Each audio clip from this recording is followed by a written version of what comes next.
Okay, this is another nigga moment. The ghetto service announcement for all you nasty bitches out there. So we trying to holler at niggas, knowing you got that package, but you ain't letting it be known. You know what I'm saying?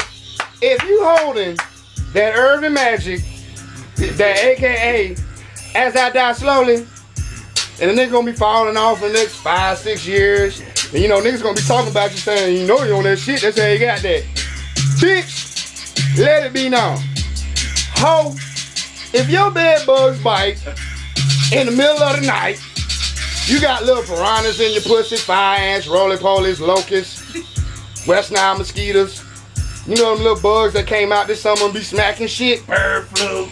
Bitch, let it be known. If Like you holding that uncurable cock acne, got a nigga shit feeling like he been humping sandpaper in new apartment carpet, bitch, leg out. let it be known.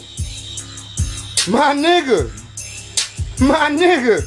this is the only time you are allowed to snitch.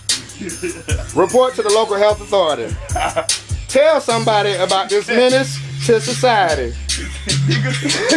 No sudden outbreaks needed. Side effects may include plenty of itching and scratching, and most of all, Quarantine. lack of getting new pussy. Alright? Now that's my ghetto service announcement for you nasty bitches. I'm out.